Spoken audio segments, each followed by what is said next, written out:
it'll take so much speed that just like asteroids and things of that nature, it will be then engulfed in flames. So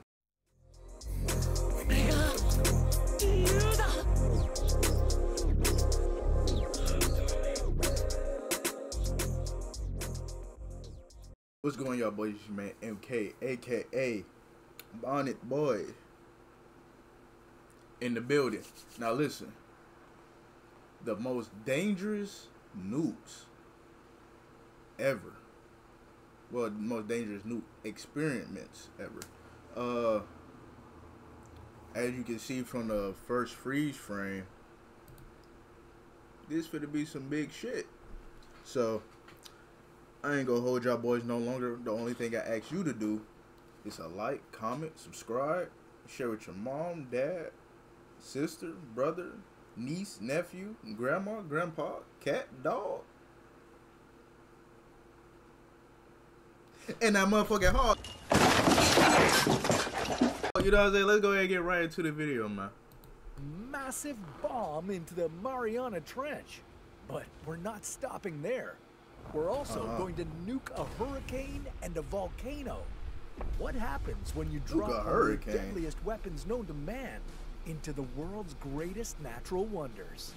Let's start our nuclear experiment by dropping a nuke into the Mariana Trench. How would you deliver a nuke to the bottom of the Mariana Trench? Okay, how would I get, if I was a, what they're called, something engineer, nuclear engineer, the way I would design my shit, alright, peep game. Regular standard missile, right? I'm talking about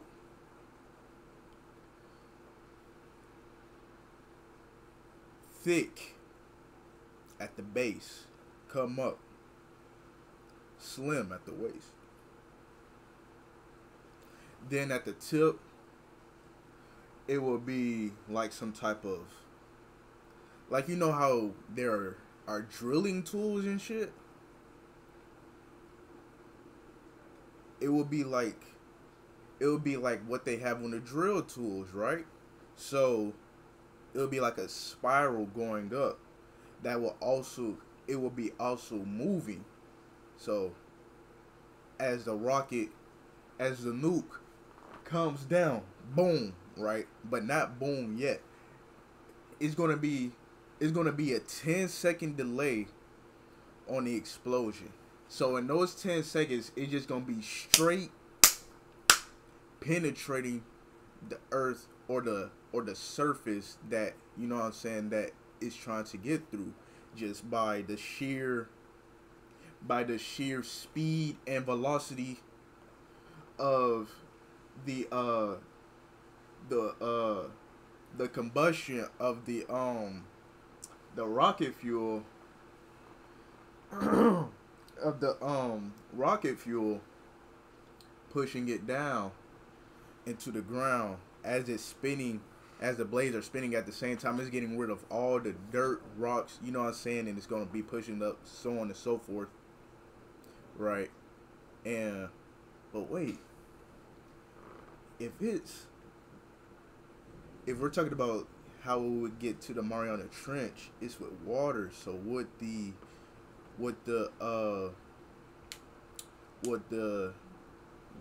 be able to, you know, with the flames from the fuels and shit, will it be able to stay going because of the amounts of water? So now this is where we gotta think for real. You see what I'm saying? So instead of having the rocket being pushed forcefully by the rocket and shit, we can therefore have gravity do the work for us. You see what I'm saying? So boom, peep game. We go up as high as we can into the sky above our target, that being the Mariana Trench. Got me? So we build as not build. We go as high as we can, so preferably space, and we let gravity do the work. If they say as it says it can, the rocket coming from space will gain so much speed, it might take days for it to finally hit. Just like asteroids and things of that nature, it will be then engulfed in flames. So, and it will also be getting pushed forcefully by rockets since we're not in the water yet. So it's just gonna be a big ball of fire. You see what I'm saying? Coming down. So then, peep game. As it hits the Mariana Trench, it's gonna be so hot or whatever. It doesn't need to worry about the surrounding water, because as soon as it's touching the water, gas, vapor. You get me? So within those few seconds before the rocket finally cools down and things of that nature, we still want it as hot as it can get. Maybe it can't. We don't want it as soon as it hits 15 below its initial point of entry. That's when that bitch set off. Bam.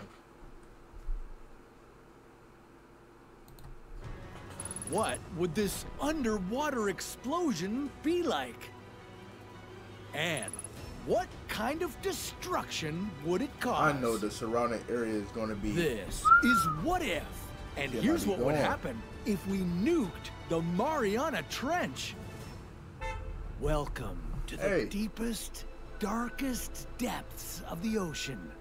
So the Mariana Trench is located in the western Pacific Ocean, just 360 kilometers away from the island of Guam. You'll be traveling down 11 kilometers to Challenger Deep, the deepest point of the trench.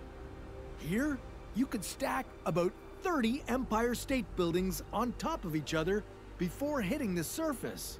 Wow. You'd be among the brave few to venture into these high-pressure, pitch-black, and near-freezing waters. Joining the company of scientists, a naval officer, and even filmmaker James Cameron. But you'll be carrying the most precious cargo of all. That went the biggest nuclear bomb ever made. Like the deepest part of the ocean. Okay, wait. Before you worry about what would happen if you exploded a bomb at the bottom of the trench, you'd want to figure out how to get it there safely. Right. If a bomb accidentally exploded near the surface, it could be dangerous for many people. You could think of it as a massive nuclear tsunami. Waves hundreds of meters high, spreading out in all directions. Yeah, you wouldn't want to be by this. Hazardous situation for the islands neighboring the Mariana Trench. Like Guam, Japan, or the Philippines. Guam, Japan, Philippines. Luckily, these waves would behave differently than your regular tsunami waves. They would break earlier. That means they'd be smaller and less catastrophic when they reached land. But still, better to avoid this crisis and get that bomb safely down into the trench. To do this, you'd have to protect it from extremely high pressures. At the bottom of the trench, the pressure is so high, it would be like having 100 adult elephants on your head. You'd want to use a special pressure vessel to transport the bomb, just like Operation Wigwam. In 1955, the United States detonated a bomb at a depth of 600 meters. It was twice... Okay, so what was the year he said? 2011? The bomb at a depth of 655. I said 2011. What the fuck am I talking about? He just said 1951. The United States Operation Wigwam. In 1955... 1955, not 51. God damn! Lay off the ganja. So we were able to do that in the 1950s. or we can get it up to the maximum point of 500 meters, 500,000 meters. I want you guys to realize we are almost 1,000 years from that point, right? Whoa, wait. Am I tripping? Let's just say 1950. We are in 2025.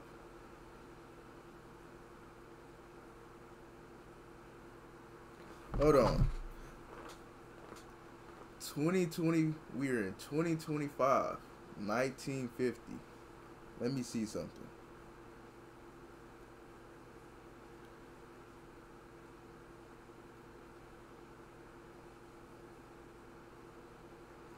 Okay, I'm tripping.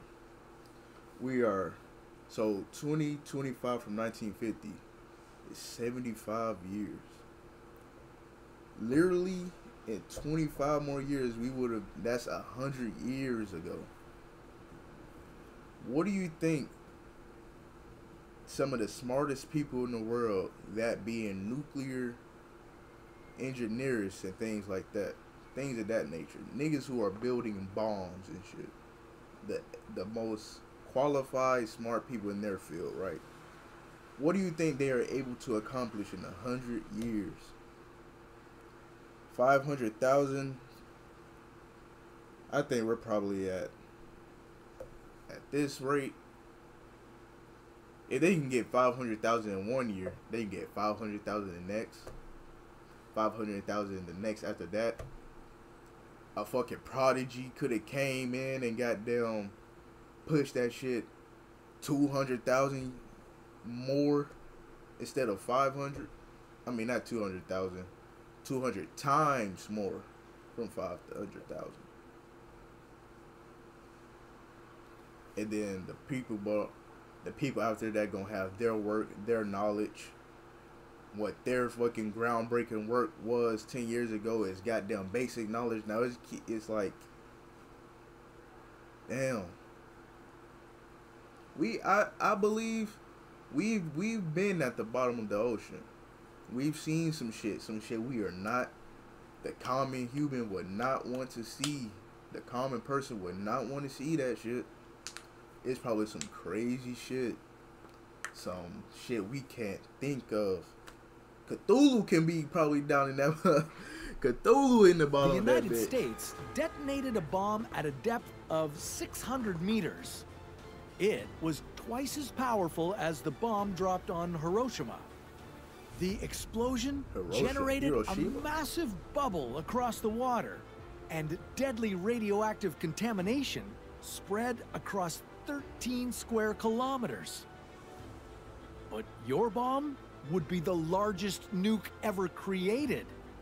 More like the Tsar Bomba. This nuclear weapon was over 3,000 times more powerful than Little Boy, the bomb dropped on Nagasaki. And you'd have to take it much, much deeper than the Wigwam test. At the moment of detonation, a bubble of hot steam would expand rapidly. In just a few seconds, it would cover an area of about 1 kilometer. On the surface, you'd see a massive bulge in the water. But it wouldn't reach great heights. That's because you would detonate the bomb so deep that the water pressure above would cause the bubble to collapse. But within a few seconds, that bubble would shrink, then start to expand outward again. This expansion and contraction would continue for 3 or 4 cycles. This would leave the water turbulent, hot, and mixed with radioactive debris. At least no neighboring coastal cities would have to worry about being wiped out by a tsunami. But you certainly wouldn't see the effects ending there. The increased temperatures from the explosion could create intense hurricanes. And the turbulent waters and radioactive material would have adverse effects on marine life. There would be mass casualties from the explosion. And deep sea fish could be blinded by the bright flash of light. Over time, you could see That unexpected motherfucker or ugly as surprising shit. effects on Look the like your mama. ecosystem near the detonation site. There are corals as big as cars after the 23 detonations at the U.S. nuclear testing site on Bikini Atoll, not to mention an abundance of aquatic animal life.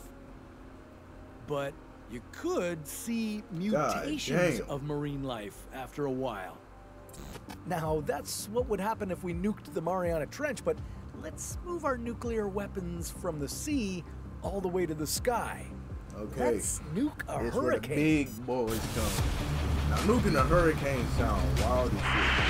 How does that work?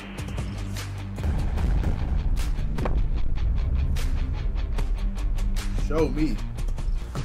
Every year, about a half a dozen hurricanes reach the United States, with effects ranging from heavy winds and some flooding to the decimation of communities, destroying homes and taking lives. Instead of bracing for impact with our sandbags and survival kits, what if hurricanes never hit land at all? What if we could stop these hurricanes by nuking them? How would we do it? Could this cause a nuclear apocalypse? Or would a bomb even stop a hurricane? I feel like in order to test some shit like this, you gotta hit that bitch when it's like, you gotta be on that shit. Like, soon as that shit start forming. You get me? So, yeah. You have to hit that shit while it's over, while it's first starting. And goddamn, you will have to create some type of chemical that can just stop. What exactly is a hurricane? Isn't it just a, you will have to somehow stop the winds, or like maybe maybe you could just drop like not some, like some pressure bombs, like a bomb that just releases a whole bunch of like pressure of some sort to knock off the flow. You get me? So yeah, you just gotta knock off the whole flow and shit. Like if it's going this way, make it to where it disrupts that. Maybe another one can go this way and then it hits each other. You see what I'm saying? Just, it's all gone. I don't know, man. You probably gotta get me in that. I'm giving too much knowledge out. You get me? This is What If, and here's what would happen if we nuked a hurricane. But first, what exactly are hurricanes? Well, they're massive storms that form over warm ocean water near the equator. Hurricanes are tropical storms. The water they form over needs to be above 26 degrees for them to work. This warm water creates humid air, which then gets thrust upwards by tropical winds to create storm clouds.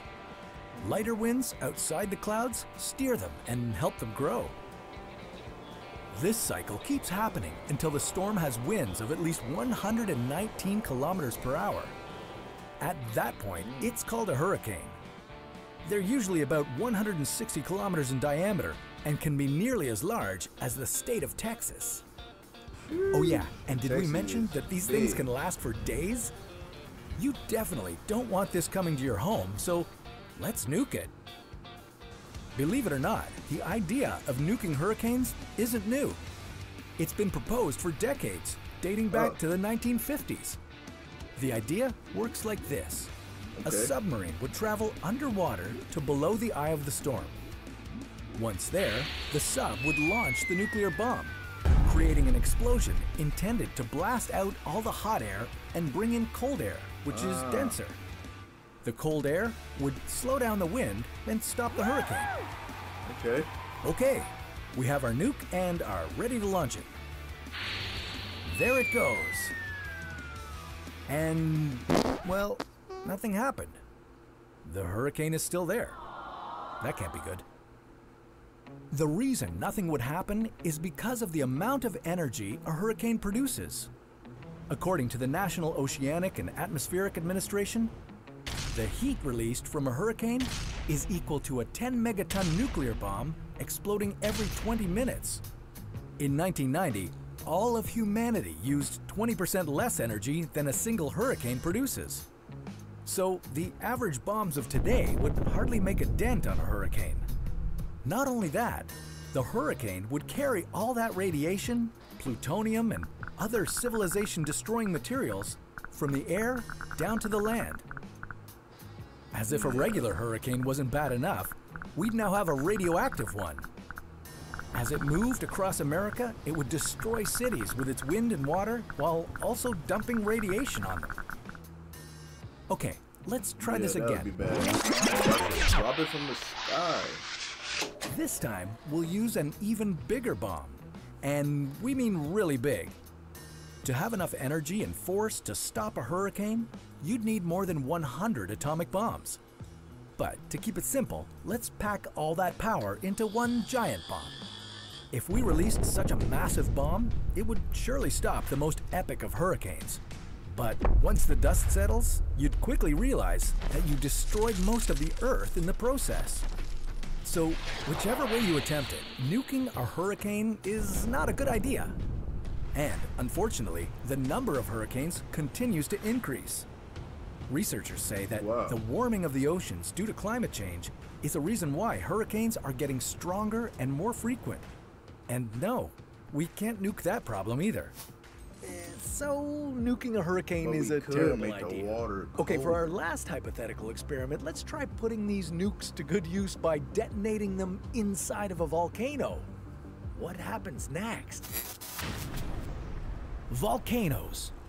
The ultimate natural force of destruction. They're unforgiving, uncompromising, and unstoppable. About 1,500 volcanoes around the world are considered to be active, with more than 10% of them in the United States. Is there any way we could stop them before the destruction begins? No, I don't think there's Could we no way literally to stop fight fire with fire? What if we nuked an active volcano? Like a damn, like would it solve the problem surrounding the volcano, or make it way worse? This is What If, and here's what would happen if we nuked an active volcano. Volcanoes are as cool as they are terrifying. They are an incredible force of nature, capable of destroying our lives on their path of destruction. But could we give them a taste of their own medicine? How could we nuke such a fiery inferno? Well, we'd need to bring out the big guns. The nuclear bomb dropped on Hiroshima, Japan during World War II was the equivalent of over 130 million kilograms of TNT. That had plenty of impact. Could we use something like it to blow a volcano to smithereens? First, we'd have to figure out the target. While it's difficult to predict when a volcano will erupt, there are some warning signs. Watch for things like tiny earthquakes, releases of steam and other gases from the volcano's mouth, and bulging from the sides. Sounds like my last date. That being said, whether the volcano will erupt is still a massive educated guess. So let's say that our scientists locked on to an active volcano that's ready to blow. It would be a miracle if they could coordinate with the military fast enough to try and stop it. Ideally, we'd be able to predict it a few days before the volcano was about to explode. This would provide more than enough time for people to pack up their belongings and evacuate without causing the kinds of highway traffic jams we see during hurricanes, tsunamis, and other disasters. With everyone out of harm's way, geologists, volcanologists, and weapons experts would determine any weak spots on a volcano's sides that could be hit effectively. Next, a highly trained crew of pilots would fly over the volcano, drop their payload, and get the heck out of Dodge. If things worked perfectly, as in if they used the exact right amount of explosives and hit the perfect spot in exactly the right way, The top of the volcano would crumble into itself, keeping the magma mostly underground. There might still be some seepage around the base of the volcano, but it wouldn't be anything like how the eruption would have played out naturally. But if we're being honest, it would be like trying to put out fire with gasoline. Geologists warn that trying to bomb a volcano might actually make things worse. A lot worse. The explosion of the bomb, mixed with the buildup of pressure inside a volcano, could amplify the eruption. The force would release even more ash and lava, spreading it even further than it would have gone with the volcano's own power. And that's if we managed to hit the target. If the nuke missed its target, there's still a nuclear bomb being dropped in an area where people live, or at least near enough that they would feel the effects of the radiation. If you had to pick one, which would you choose? Death by lava or nuclear destruction? We can't bomb our way out of this problem, the same way we can't stop magma from building up under volcanoes. Here at What If, we've tried throwing trash and pouring liquid nitrogen into volcanoes. Long story short, it doesn't work. Don't mess with volcanoes. As cool as it sounds on paper, nuking a volcano just won't work. While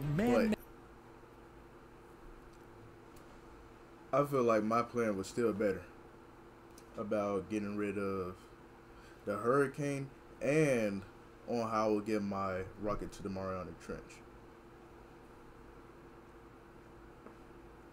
Simple. But if you guys enjoyed that video, the original video will be the first link in the description box below. Make sure you like, comment, and subscribe.